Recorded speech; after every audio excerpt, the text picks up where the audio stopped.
About 25 centuries ago, a young Indian prince renounced the world and renounced his own throne in order to become a philosopher. The cause behind his action was obvious. India was in trouble. There was feuding and fighting and war, jealousy between rulers, and the Hindu religion into which he was born was suffering from a series of desperate perversions. The more sincere followers of the faith were neglected, ignored, and persecuted, and worldly ambitions ran very high. In this emergency, Prince Siddhartha became convinced that there must be a straight and proper way to live. And because of the conditions we are in today, his ideas and his philosophies seem to have very special continuing interest and value to us. Some ways, in looking over his teachings, it would seem that he was a contemporary with us. He had the same problems, and he approached them in the most thoughtful way, a way that perhaps will intrigue or influence a great deal of modern thinking, if it is given the chance to do so. Studying the condition of man, Prince Siddhartha began to develop a series of internal solutions to problems based upon one simple concept, namely, his definition or discussion of the nature of deity. He said, if God does not prevent evil, he is not good. And if God cannot prevent evil, he is not God. Something had to explain the condition of the world without blaming it on mysterious factors and forces abiding in space. Buddha, as he became more generally known, had the concept that it was necessary for the human being to reorganize his concepts concerning life, that he must sometime face the problem of his own destiny himself, instead of leaving it to others on future ages or depending upon past times. Each person must work out his own salvation with diligence.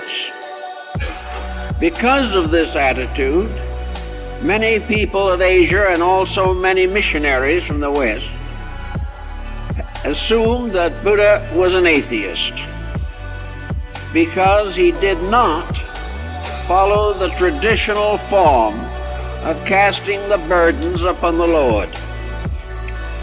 He felt that it was about time for the human being to face himself. He was probably dramatically correct, but it took a long time for the world to realize what he meant. And there is still only a few who sense the magnitude of the conviction that he gave the world. To begin with, then, Buddha advanced what he called the four great truths. And these four truths, or four realities, or four facts, are the problem of the cause of suffering, the nature of suffering, the end of suffering, and the way to find the end of suffering. To Buddha, the great burden of the world was pain. Not necessarily just physical pain, but spiritual pain, moral pain, mental pain, emotional pain. Suffering, the burden of all that is born, the yoke that all must wear, and this strange, mysterious negation which intrudes itself in every moment of human life. In the moment of great joy, pain is near. In the moment of success, failure is near. Why must man face suffering of some kind through the entire period of his life? I think Buddha would have answered that in this way, that the human being has never been educated to prevent suffering. He has been given all kinds of ways to try to get over it if possible, usually ineffectively. He has never recognized the fact that suffering is a symbol. It is not a symbol of the fact that deity dislikes him. It is not a symbol of the tyrannies of nature. To Buddha, suffering was the symbol of the ignorance of man himself. That he is the cause of his own suffering, collectively and individually. And it is necessary for him to correct this cause if he is to liberate the world from pain and misery. The great sufferings are war, pestilence, natural disasters. The smaller sufferings are physical pains, emotional stress, broken homes, wayward children, poverty, disease. All these are forms of suffering, and they all arise within man himself. If the human being had devoted as much time to the solution of his own internal problems as he has devoted to the extension of his material environment, he would be in far better condition than he is today. We explore space. The Brahmins were exploring it long ago. We send spaceships out. We go into laboratories with all kinds of chemical devices. We create computers and engines and machines. But suffering goes on because the individual has not been taught the mystery of his own nature. He has not been given the courage to correct the mistakes in his own conduct. Of course, while Buddha lived a long time ago, there was a long time before he came. And from the past, he gained certain instruction and inspiration, even as we do today if we are thoughtful. He realized that conditions have gone on the simple basis that whatever happens has to happen. There may be no reason for it. A tyrant arises, it's too bad. But there has always been tyranny. Wars come, it is regrettable. But there have always been wars. Man has always been fighting to win a war, not to prevent one. If he had put as much energy, money, and time into securing the peace, he would have been in a much better condition. Buddha pointed that out when he talked to the Indian general, East Indian generals, 2,500 years ago. Also, Buddha pointed out that all these wars and confusions and conflicts and disagreements and political misunderstandings have had very little effect upon the boundaries of nations. Down in modern times, World War II cost over 50 million lives. And yet today, the boundaries are much the same. No great achievement was made. No great problem was solved. All this, and then a little quiet and another war. What are we doing? Why are we continuously destroying our own peace of mind? And Buddha, looking it over very thoughtfully and carefully, came to a philosophical conclusion. We must realize that in its original form, Buddhism was not a religion. Buddhism was an ethical and moral philosophy, a way of life. And this way of life included a concept of veneration for the divine plan of things. But Buddha was not primarily a religionist. He was primarily an ethical reformer with a very profound insight into the nature of the human being, possibly one of the deepest insights the world has ever known. So he began his study of the problem by attempting to define the nature of suffering. What is it? He said that there are numerous causes of suffering, but all of these causes are subject to remedy. They are subject to correction before the suffering sets in. There are many, many ways in which we attempt to solve problems, but until we reach a realization of the basic facts of things, we will not solve the problems. The basic facts lie inside of each one of us. These basic facts are very powerful in the lives of some and may cause them to be very dangerous people. In others, these facts of life are simply partly present, and these persons are less dangerous and more reformable. But in every instance, the cause lies inside of the person. And from there it spreads outward, contaminating other persons. And when a whole group of contaminated individuals form the population of a nation, the nation is contaminated.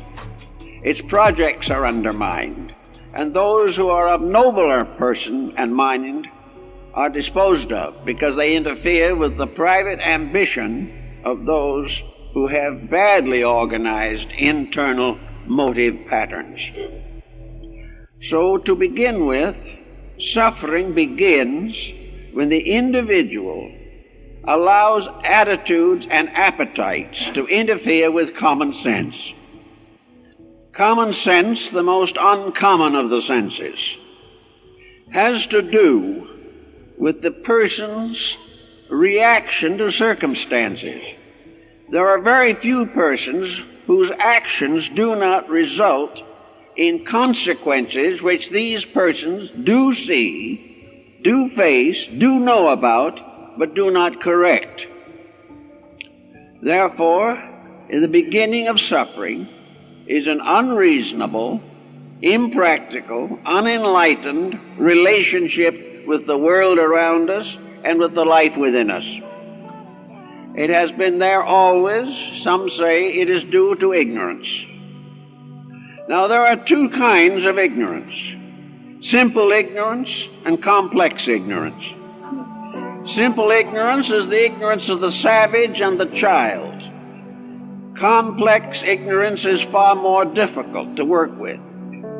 It is ignorance which arises not from necessity, but from the unwillingness to face the restrictions of self. It is a kind of educated ignorance which results from being taught the wrong things and having education deprived of every factor that could result in a mature, educated person. Now we must remember that 2,000 years ago in India, we did not have the situation that we have there now. The great University of Nalanda was one of the highest educational structures on earth, with a student body of over 25,000 and over 1,000 professors. And in the University of Nalanda, Christianity was taught as comparative religion. Things happened. The ancient world of classical Asia was destroyed. Wars and pestilences, most of them due to the abuse of natural resources, came in, decimated and depleted the people. But it was not necessary that this should happen. it was necessary to face up to these problems rather than to allow them to accumulate forever. Now we all know, and Buddha knew, that reforming other people is probably the world's most unrewarding effort. Also a very dangerous one.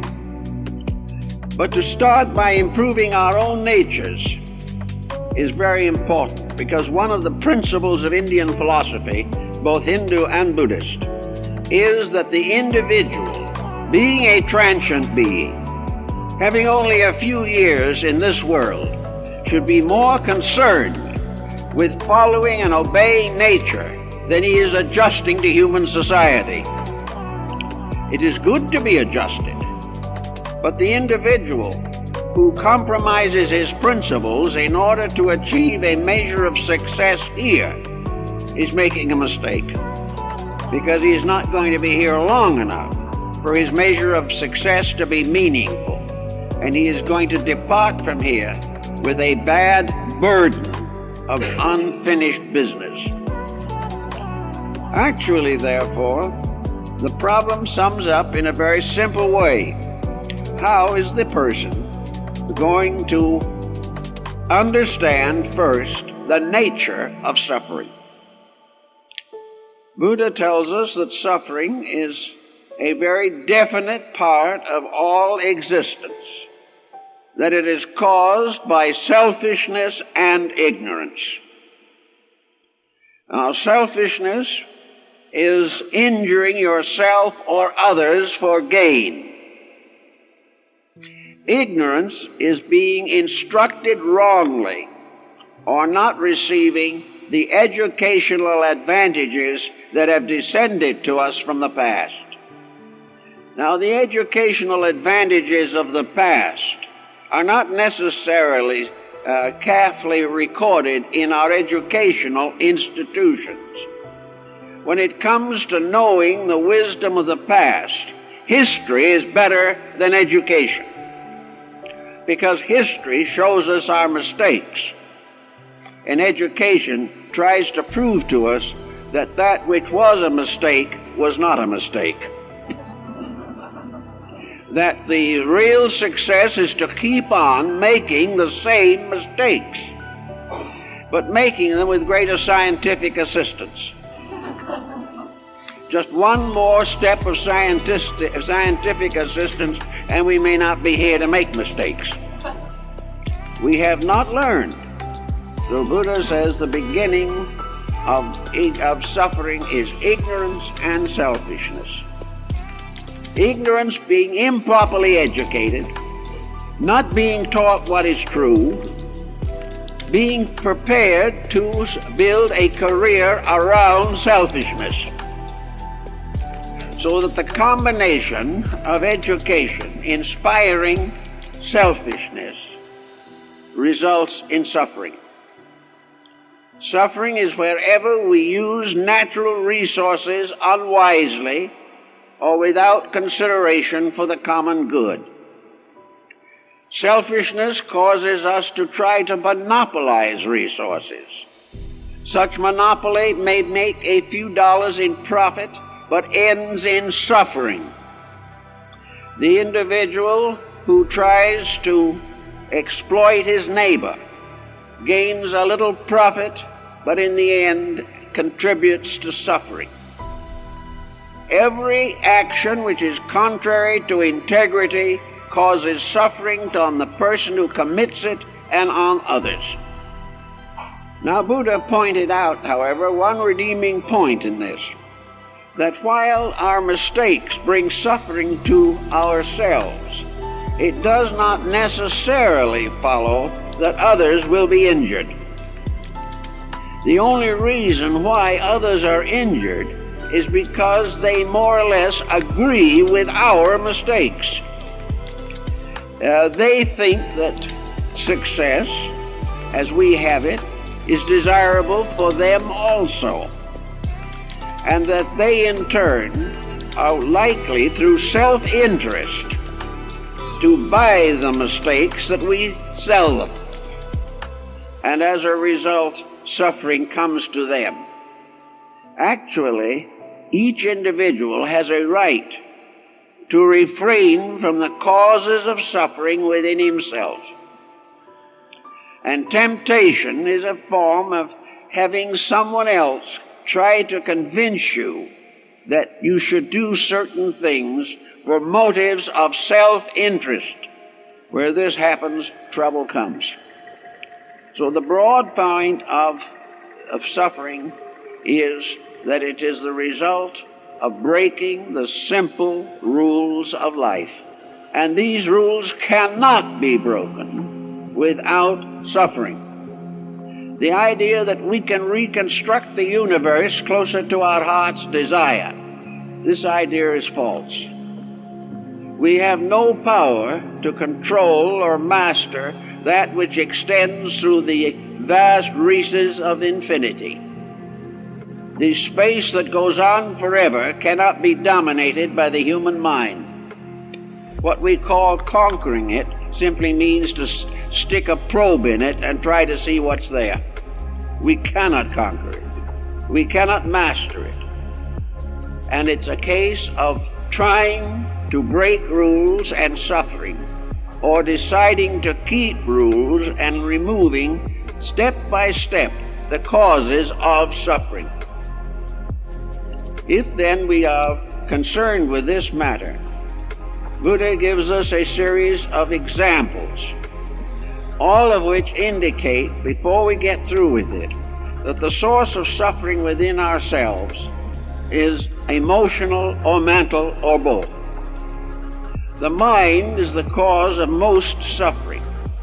It is assumed to be an infallible instrument, and it is not. The mind can make any mistake that we want it to make. It is a hired servant of our own whims. It obeys whatever will we bestow upon it. And it tries to help us to fulfill the schemes which have already dominated our consciousness. The emotions also constitute a tremendous pressure, a pressure for gratification of appetites of all kinds. And in gratification of these appetites, we compromise integrity. Everywhere we go, no one or very few people have become wise enough to know that they cannot be dishonest without pain, and that gradually the pain becomes unbearable. And yet they go to the grave with the pain and the dishonesty both intact. This is because we haven't been willing to accept on a scientific level that which was obvious to the ancients for thousands of years and is being repeatedly demonstrated to us every day of our contemporary lives. And yet there is only one consideration, and that is profit. As long as a person is willing to sell his own soul for $1, he is going to know pain, and plenty of it, because he cannot compromise the integrities within himself without physical suffering, or the integrities of his thoughts and emotions without mental and emotional suffering. Buddha was very clear on these points, and I don't think anyone has ever been able to refute him, because the obvious consequences of action are too definite. A second stamp is, of course, we know that suffering exists. Now we can begin to analyze how it operates. Therefore we say, what is suffering and what is the cause of suffering? For example, a man devotes his life to accumulating wealth, and he succeeds. And having accumulated wealth, he feels that he has fulfilled his own destiny. But this man is already in trouble. By the time he has accumulated the wealth, the suffering has already started, and there's no way of avoiding it. In the first place, as Buddha says, the man who has is forever living in the fear of loss. Someone is going to take away from him that which he has. And by taking it away from him will result in great anguish of nature for him, for the reason that he has put his happiness in his pocketbook. Who steals that makes him a beggar indeed. Now the other man, faced with the problem of money, doesn't succeed in accumulating the fortune. So he is miserable because he has not the money. The man who has it is afraid of losing it. The man who has not got it is miserable because he can't get it. And nothing is happy anywhere in the picture. It just keeps right on going. Now the ambition to have is not only leading us to the problem of a society which wishes to rob us of what we have on the slightest provocation, and puts us in the spot of inflation and all the problems of finances that we have today with unstable dollars, the world economy upside down, the unemployment rising. All of this is part of the byproduct of a false ambition in the first place. We have done it wrong from the beginning. We have made error glamorous. We have made certain procedures satisfying to the selfishness in ourselves.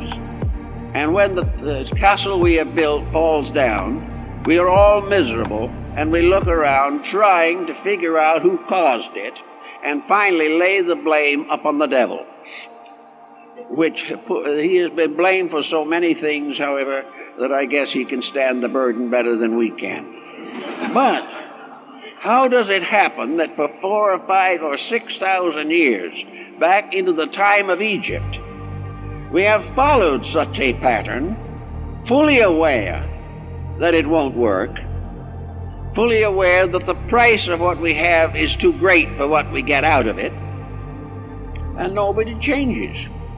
Still that hope, that gamble, that belief that we in ourselves will be happy with that which has made all others miserable, or that we alone are miserable because we have not got what all others are seeking. So here is a problem of suffering. And in the gaining of this today, we find that the complication of accumulation is itself a great cause of suffering in many ways. We are having more and more coronaries in middle life for successful business people. The constant struggle to accumulate, the constant effort to outwit the competitor, these are working a terrible hazard upon our healths, upon our dispositions, and upon all the personal values of living. They are impoverishing our lives, damaging our homes, and wrecking our bodies. And yet it's all in the great cause. We want to be, if possible, the richest man in the family graveyard. This is our great joy. Now, Buddha also points out that if we work like this for a whole lifetime, getting it, and we finally do get it, and it's cost us everything else beside that which we determined to get, then in the midst of all this, we wrap the curtains of our couch about us and lie down and die. We don't even live long enough to enjoy a part of what we have done. We have sacrificed life and never lived to make the sacrifice worthwhile. If we were going to live 500 years with the wealth, it might seem more useful or more reasonable to do things. But in the midst of accumulation, we drop down and out. And all that we have worked for with a lifetime, from the beginning of our schooling to the day of our death, is left behind. Why then should we make this world miserable and ourselves miserable to get something that we cannot live long enough to use? And if we do not use it, we leave it to others who haven't earned it, who either lose it or abuse it. And their story I've told of the old Roman who, after he was dead, used to sit as a ghost in his house and watch his children squander his funds. It would be a very unhappy experience, but it is the only experience. No matter what we leave behind, someone will ultimately abuse it, even if we leave it to an institution. The institution will change in the course of time. There is no solution. So we are following a will-o'-the-wisp, and in the sense of accumulation, we have gradually built up a world of competition leading to war, crime, and all kinds of misdemeanors, and we have to sit in the midst of this. The thief has to be afraid that he will be robbed in turn. There is no safety in anything. Yet the world keeps right on going. Our great codes do not correct the situation. Our great universities do not help young people to find out what is valuable and necessary. No one is interested in the ingredients of natural and simple happiness. Everyone wants gain and profit and thinks of happiness in terms of accumulations rather than in terms of internal maturity. So Buddha was pretty much right in assuming that we, somewhere in the remote time of things, headed civilization in the wrong direction. And no matter how much we have talked and fought, no matter how many great reformers and heroes have arisen among us, we have not been able to get progress back on the track. It is as though we had built a Grand Canyon of the Colorado, starting as a little dribble of water in the wrong direction, and now hopelessly locked within a canyon more than a mile deep. It's the same way with all these things that we do. We cannot accomplish peace because it interferes with our success or somebody else's success. We cannot reform without being subject to martyrdom. Everything is locked within a process that is going nowhere. And with nuclear fission at our doorstep, Buddha's statements have a new and tremendous validity, namely, that the future of our own survival is in our own hands. Now, Buddhism has one factor which it took from Hinduism, which has had an important bearing on this, and that is the doctrine of reincarnation. Reincarnation is a combination of hope and further fear. It is hope in the sense that it gives us more time to make the adjustments. But it also carries the factor of fear because it has the law of consequence locked in it. Namely, that as we have lived and as we have earned, so it will be paid. Therefore, we are all under a certain responsibility for the outcome of conduct. The immediate karmic reaction of most mistakes is right here in this world, where we see these mistakes bringing suffering. But there are long-range mistakes that do not solve themselves so easily. And the most important of these is our own human character. We can leave behind, for a while at least, some of the consequences of our unthoughtful conduct. But we must take the imperfection of our own natures with us and be prepared to come back and do it again, unless the enlightenment and change of realization occurs within ourselves. So Buddha sets out the pattern that each individual is capable of an adjustment that will last forever, an improvement which will add to the eternal growth of his own nature. Suffering does not produce growth directly. Suffering is growing the hard way. Suffering is the individual learning from his mistakes. But there is a direct way of growth in which the individual can learn from having done things well. And this form of growth is painless. The reward of right action is just as real and powerful as the penalty for wrong action. Each person has to work this out in his own nature. So in every way, Buddha ties up the difficulties of our time. Indigestion has something to do with international relationships.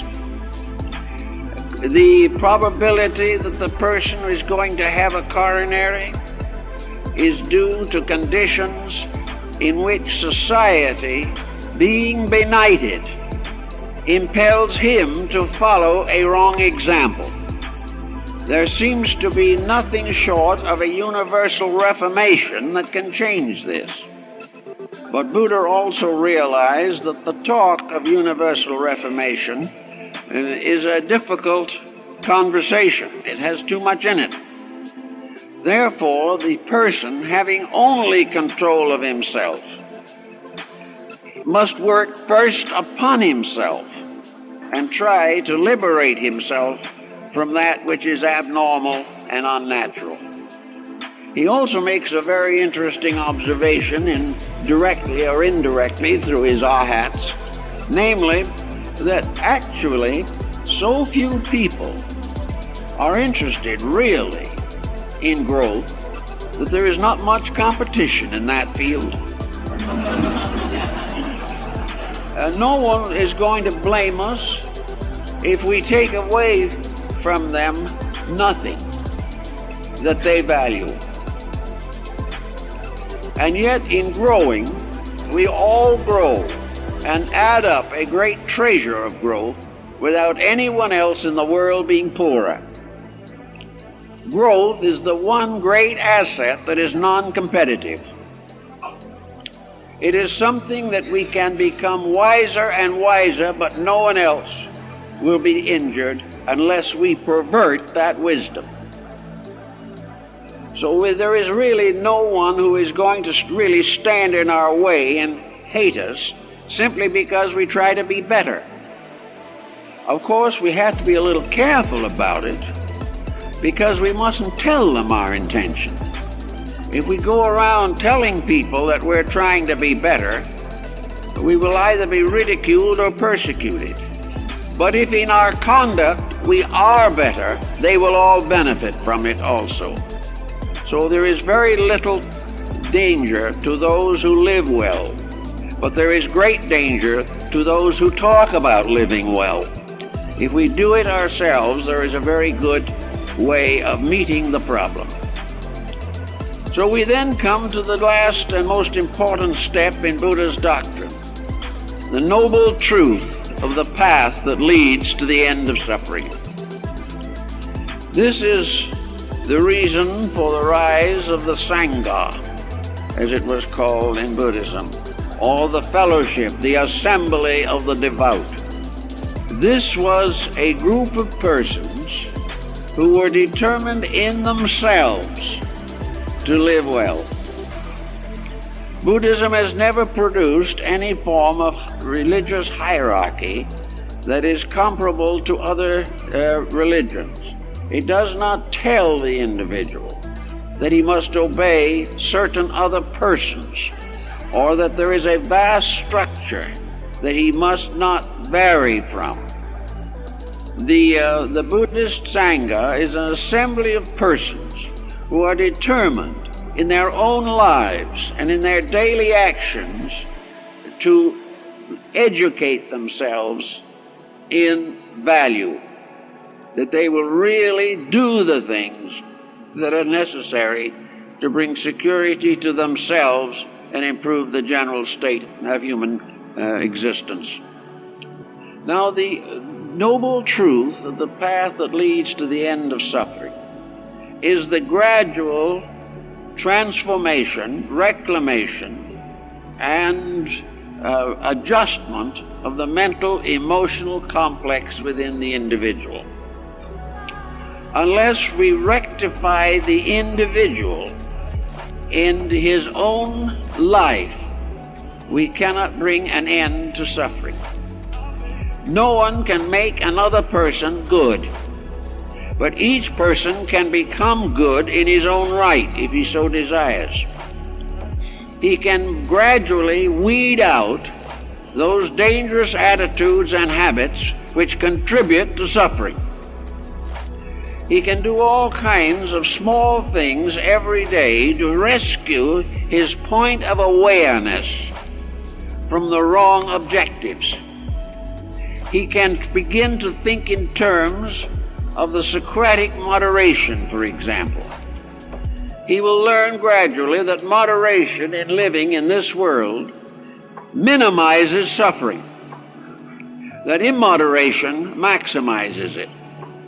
The individual who lives the simple life makes fewer mistakes.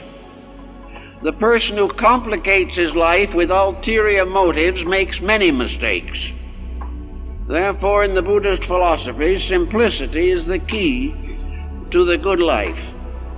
Simplicity is the individual who is not as much concerned over what he has as he is over what he is as a human being. If value comes first, the value is in himself. There is not enough wealth in all the world to prevent misery. No individual can have so much of anything that he is free from danger and free from suffering. Today, if he has very much, he is going to be subject to mugging and burglarizing. The whole world is trying to tell him something, trying to tell him that his objectives are wrong and that these objectives are contributing to the creation of crime in society. So Buddha talked about the simple way, the Noble Eightfold Path, which leads to the perfection of all things in the law of life. This path is moderation in all appetites and the gradual simplifying of ambitions and their transformation into aspirations. The individual dreaming about being more in terms of value rather than having more. The most that the individual can ever possess in this world is himself. All other things are intangible. And he can only take with him what he is. What he has remains for others to waste. The more simple his life, the more likely he is to move quietly along the path of years, and will free his mind and his heart for those labors which are profitable in terms of growth. All the success in the world is not as important to help as the ability to make a friend and be a friend. Friendship is a greater treasure than can ever be put in a bank balance. But we do not realize this, and we have great trouble because of the banks and because of the system and because that's the way it's done. But how it happens that we have built a great system all over this world, drawing in not only the more powerful nations, but the unfolding and growing nations, to become part of a fatal situation in which there is no consideration for value. Everything is in terms of profit. And every bit of profit today is measured in terms of loss. So we are not getting there. Now that somebody 2,500 years ago should point out why we're not getting there now is very interesting, especially as it is not directly involved with preachment as we know it. It is not a case of trying to ask forgiveness for our sins. It's a problem of outgrowing them by our own efforts. It puts growth largely with the person, but the reward of growth by the person is the unfoldment of the potentials of that person. The individual who wishes to face eternity with a good hope has got to build a good life to face it with. So in the terms of the path that leads to the end of suffering, we can quietly detach ourselves through thoughtfulness. Now, Buddhism is a way of thoughtfulness that is not based upon platitudes. We all hear people tell us what to do, and we usually resent them. We are particularly resentful and take refuge in the concept that they tell us what to do, but they're not doing it themselves, and therefore it doesn't mean anything. Maybe it does mean something, but we have a perfect way of rejecting it because the other person isn't fulfilling his own philosophy.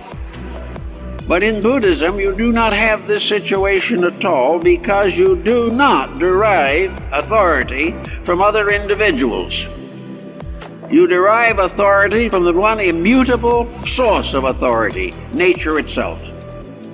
You learn from living, not being told how to live, but seeing the consequences of your own living. You grow by watching the results of your own action. You unfold because you gradually become aware that it is necessary, not because someone else tells you.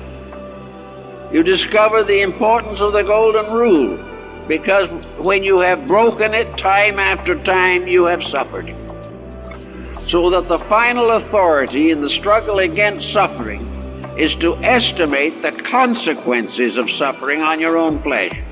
Of course, you can broaden the scheme a little bit and observe how actions similar to yours by other persons is bringing them suffering.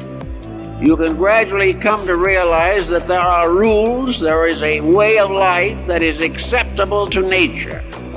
And nature will never give peace or happiness or friendship until its ways are accepted and followed. This is a very important discovery, but I like the part particularly that it is an experience pattern. That we are not forced to do something because the wise have told us to. We are not forced to do it because our faith demands it. We do it because we cannot survive any other way. And we are becoming increasingly weary of not surviving. We are not having what we should have from a world that can provide us with everything that we need, if as individuals we do not break the rules of nature and the rules of supply and demand. If we are willing to free ourselves from the terrible struggle of what we might term a materialistic culture, we will not only have better health, better homes, but we will also have a little time left to do something significant. We will have a time to sit down and read a good book. We will have time to go out and help a friend in trouble. We will have time to do many gracious things. But these gracious things are all being sacrificed on the altar of immediate utility. And as a result, we go along until we reach the end, and then perhaps a few hours before we depart, we begin to wonder what it's all about. It is not right for generation after generation of little ones to come into this world without some hope that they will receive the proper instruction necessary to give them a good and happy life. This is something we all have to work on if we expect it to happen. Now, in the course of this good and better and helpful life, there are rules also of things we have to do. One of the rules that Buddhism points out is that the individual, in order to gain the good of his own life, has to gradually take part in the labors of nature. Just as he must weed his own garden if he wants to raise vegetables, So he must help to weed life if he wishes to enjoy the beauties and niceties of existence. He has a community to consider, a community which is allowed to run down, go to pieces. He has a way of environment in neighborhood and in family and in friends, in which he can create gradually a greater amount of beauty, faith, insight, understanding, and security. So we are all gardeners in the world. We are none of us owners of anything. Buddha points that out very clearly in his thinking. We are not owners.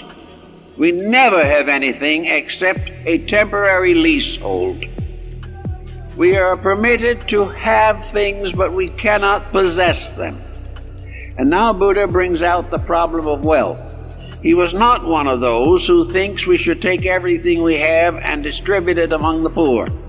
He said this is not right because this is not the way nature does it. Nature distributes nothing but gives the individual a right to earn anything he wants. It is not to be bountiful that counts. And Buddha said, remember that it isn't the money. Money isn't anything except a medium of exchange. It isn't good. It isn't bad. It is no more significant in itself than a pebble on the beach or a shell in the ocean. It is not what you have. It is what you do with what you have. It's the attitude of possession. If you begin to think of wealth and money as possession, yours, to do with as you please, then gradually money becomes a curse. It becomes more and more of a curse when we give it an authority over life which it never is entitled to. Croesus in antiquity was said to have been the richest man who ever lived. And one day he showed his treasure house to a philosopher. And the philosopher said to him, Croesus, all that gold can be taken from you by a man with more iron. And it so happened. It is always the fact that wealth in itself is a great danger because it increases cupidities and contributes to conflict everywhere. If we had the concept within ourselves that Buddhism teaches, that wealth is something that at best is loaned to us. It is something that for a little time we are able to administer, but that in the administration of it, justice must be the first consideration. Justice with mercy, with love, with insight, and with unselfish understanding. Properly administered, wealth becomes a form of positive growth because it shows that the individual has transcended himself. But wealth dedicated to the advancement of individual projects at the cost of the common good is a sin and will lead to an inevitable accumulation of crimes. So it is not what we have, but what we do with it that determines whether we have peace or we have suffering. Every step of the way, there is a right use that brings peace. In every field of endeavor, there is a wrong use that ends in suffering. And we can't really solve this thing until we begin to estimate the universe in larger terms. Like Christianity, Buddhism had no cosmogony. Originally, Buddhism did not discuss the nature of the infinite or the vast concatenations of worlds. These concepts were in the keeping of the Brahmins, who were the great scientists of Asia. But gradually, with the passing of time, Buddhism divided into two great schools, one of which, the Theravada, or the school, we might say, of strict observances, moved southward in Asia and has its great centers in Thailand and in Lanka and these areas. The other system, the Mahayana, went northward into Tibet and China and finally into Japan and Korea. In this school, cosmogony is introduced from the Hindu, and the days of creation for the Mahayana school are measured much in the same way that Christianity measures creation from the book of Genesis. It was the background for a vast concept of life. Add to the Brahmins reincarnation, which they already taught, and karma. Add to that also the mathematical exactness of their calculations of the great cycles of space. Then add to that the law that we find in Buddhism of eternal progress towards infinite at-one-ment with reality. And you have a universe in which no one can afford to be selfish. The individual who, being a materialist, feels that when he passes from here, no one is going to care, and he is no longer going to know that he ever existed. This seems to be one end of suffering, oblivion. But to work as hard as he does, and use the faculties that he possesses, and bearing witness to a tremendous evolutionary background which has brought him to the present condition, and then assume that he is exterminated, is something the Eastern mind has a great deal of difficulty with. It cannot accept the idea that all this great growth, this tremendous pageantry of evolving life, not only here but in the evolution of stars and suns and galaxies, that all this means nothing, that has no purpose, no reality, and that everything is going to begin and end in the form of cosmic dust. They cannot accept this.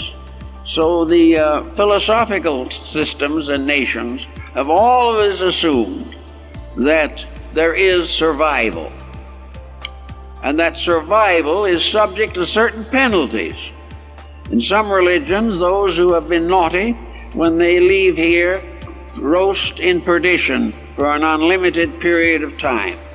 This concept has lost interest for most people. It is no longer believed. And even in the old days, where the beginnings of the belief can be traced, it was intended as symbolical. It was not intended to indicate a literal place. The individual is not intended to roast in perdition, but he must have a kind of purgatory, which is perhaps even more painful in the long run. He must live with himself. He must face the consequences of his own conduct. He must become aware of the misery he has caused. He must realize also how he has frustrated his own growth, how he has destroyed a valuable experience pattern which should have made him a better person. Instead of that, has left him sorrier than before. So what we have thought of as purgatory or perdition is really the inevitable facing of self, the inevitable continuance of an unfinished business until we finish it. Plato pointed out that there could never be a perdition worse than here, that right here in this world is hell, and that all of us are come back to it until we learn to be better. But it is possible through integrity to transform hell itself. It is only bad because it is a place where we are required to face the consequences of our own conduct. As our own conduct changes, as our own consequences are regenerated, this world can be what it was intended to be. But in order to be a beautiful world, the beings that come back into it must have achieved within themselves a quality of integrity that makes it impossible for them to pervert or destroy the natural order of things. We have the right to make whatever we deserve and live in the results of our own conduct.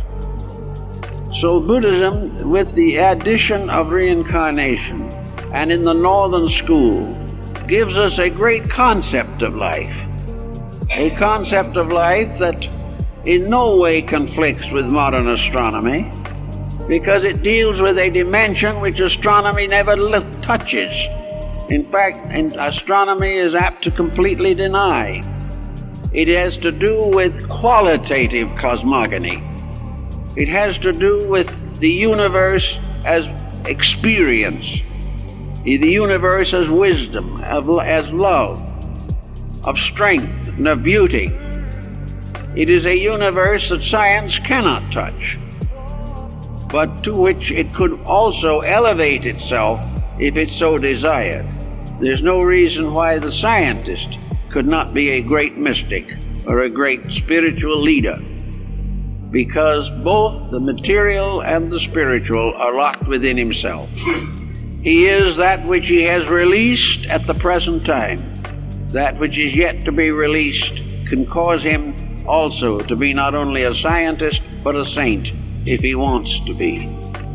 So everywhere in this world, there is this constant struggle to get hold of the values by means of which we can escape the tyrannies of circumstance. Also in this same thought, knowing the mind, as the Bhagavad Gita says, and no doubt Buddha read that in his own day, the mind is the slayer of the real. The mind is very largely responsible for the trouble. It is not responsible because it is bad. There's nothing bad about a mind, but a mind misused can be the most dangerous thing in all the world. A mind that is not refined and regenerated by love and friendship is completely a despot, a tyrant. And it leads the owner of that mind to destruction in almost every instance. There is nothing that adds more to the suffering of the individual than the misuse of his own mind. To recover from this misuse does not mean that the individual should cease to think, but he should begin to think in terms of value. He should think with the universe instead of against it. He should think of those things necessary to the common good and not those things which destroy the common good. The mind can be a magnificent and beautiful instrument. It can also be a terrible thing. And in the illumination of Buddha under the Bodhi tree, it is said that there was a kind of an atomic fission, a tremendous explosion of energy, of mind within him. It was the mind that became the universal energy and overcame the personal. Universal mind, more or less, was given the right to manifest through him. He gave it that right himself. Buddha never claimed to be an avatar, never claimed to be a god, never claimed to be an agent of God.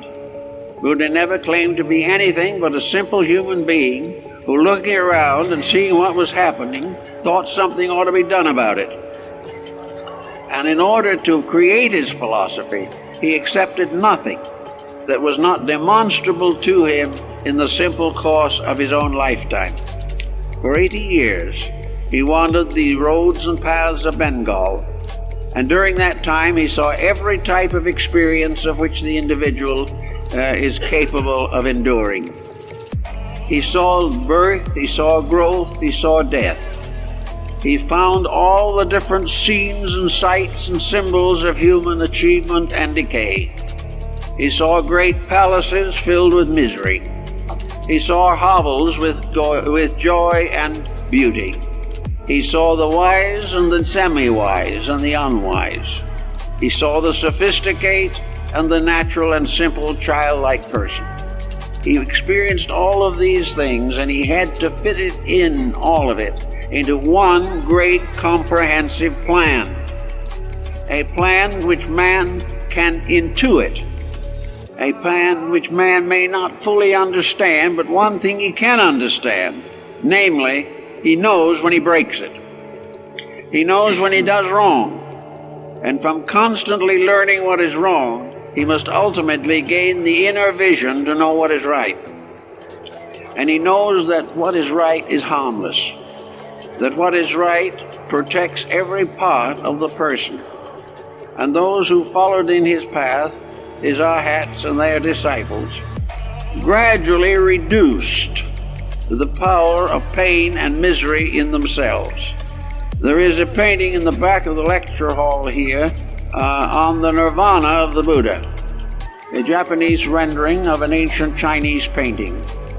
Here the master is lying on a couch of death surrounded by his disciples. The disciples are all sad, looking greatly deprived, except Ananda.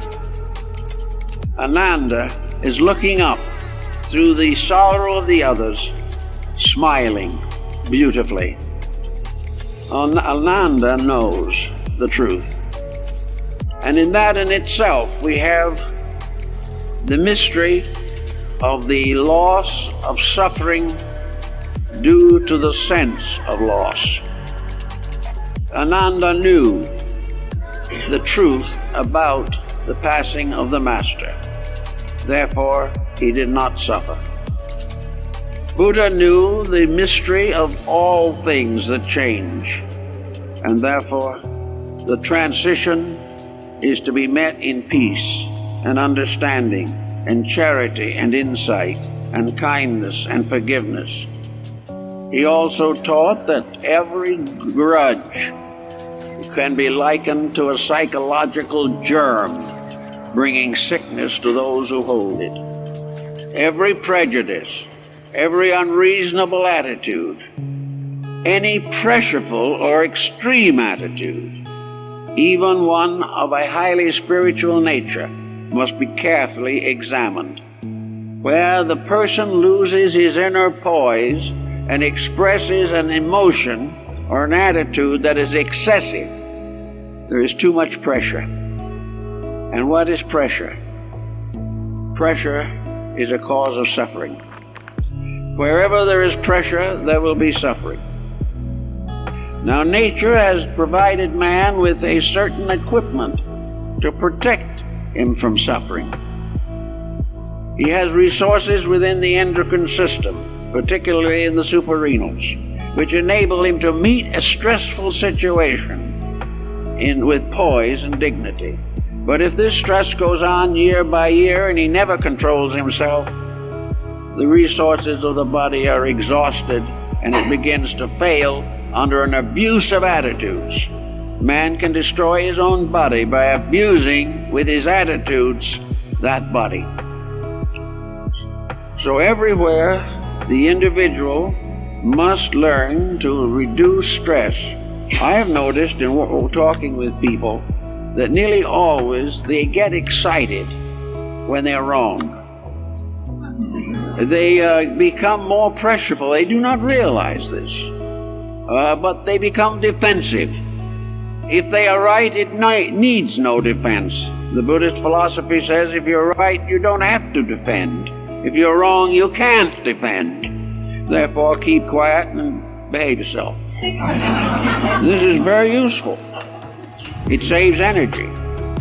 And it would probably add from 5 to 10 years to every person's life in a comparatively healthy condition if he would stop abusing his own attitudes, if he would prevent himself from hating, disliking, grudging, if he would stop blaming this and blaming that and settle down to being what he ought to be, his health would improve and would be possible, very likely, to balance the national budget on this point alone. Because think how much we could save in welfare and Medicare and old age pensions if people were happy, busy, and productive to the end of life. It would not be the same type of world. And we are wearing out this world by simply abusing every resource there is in it. And then when we try to correct the situation, everyone hates us and organizes to maintain the corruptions. Therefore, you cannot do it that way.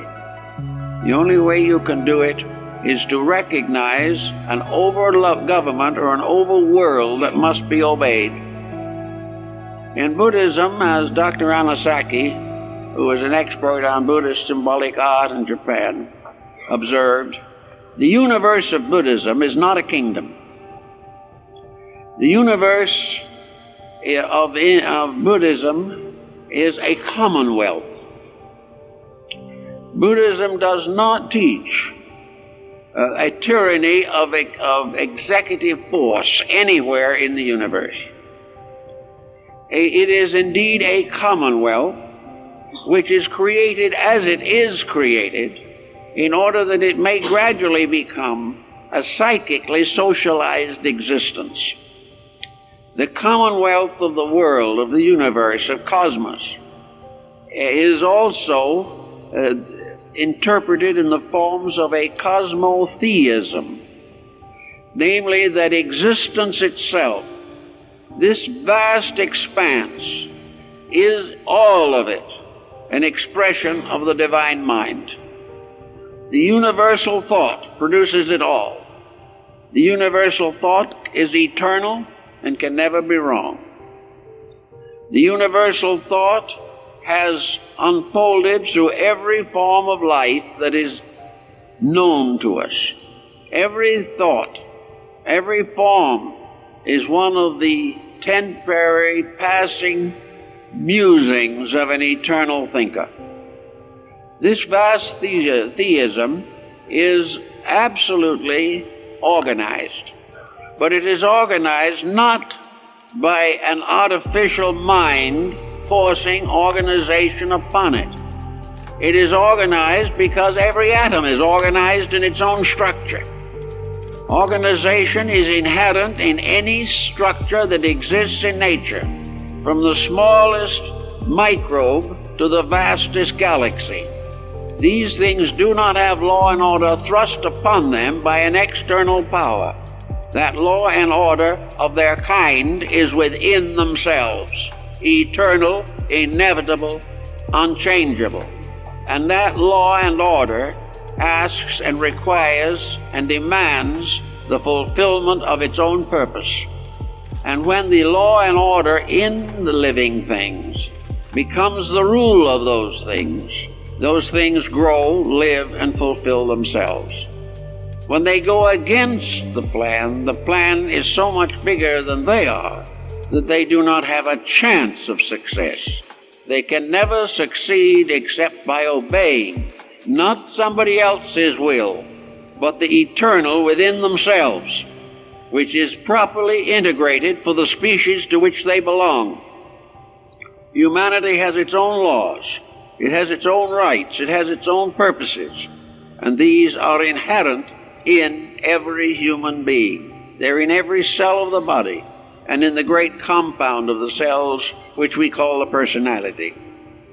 All these things are moved by rules which are intended for only one purpose, to prevent suffering.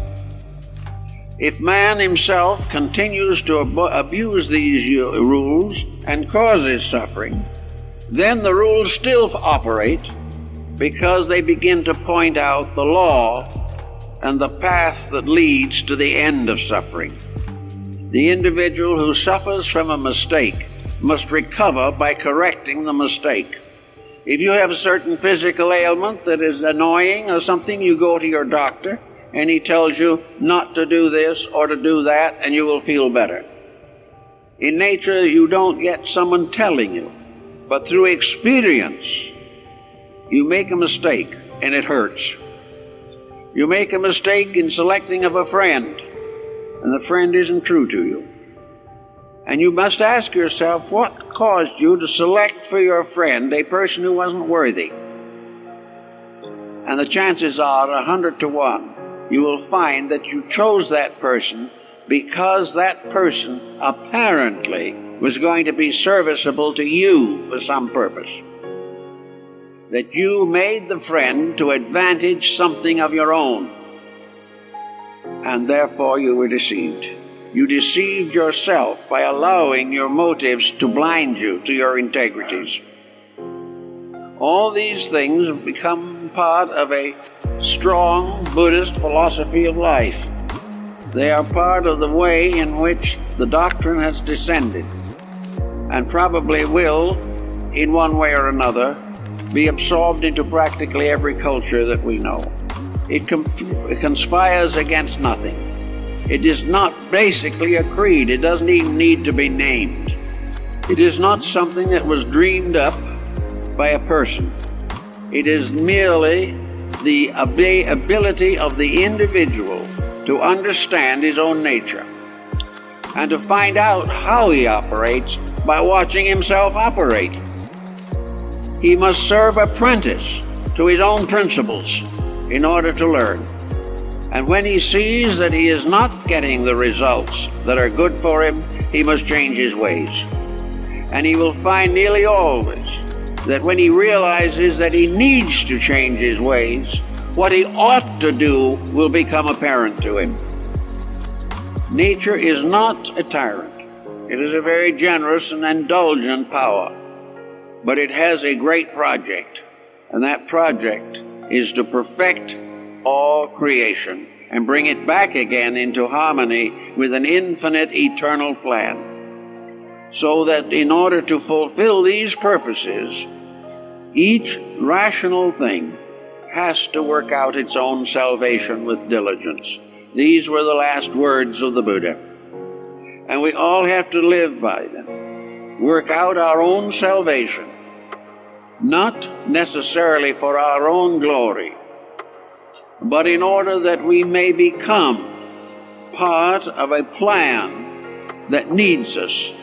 Every single human being is part of a plan, and that plan calls for the fulfillment of life in everything, the final achievement of the rectification of character in every living thing. The birds and the bees and the animals have their characters which must be rectified.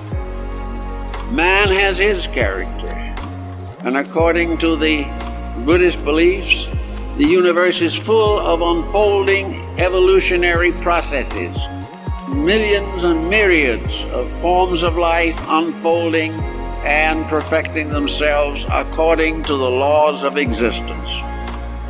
To discover these laws is the first labor of the wise. To live them is the first constructive relationship that we can have with eternal purposes. And if we do these things and do them correctly, our lives will be far more gentle. The only thing we have to do is gradually weed out those actions of our own which are detrimental to us and others. And by doing this, we shall come in the end to a very much better and happier relationship with ourselves and with those around us, and we can build a civilization that has a chance of enduring.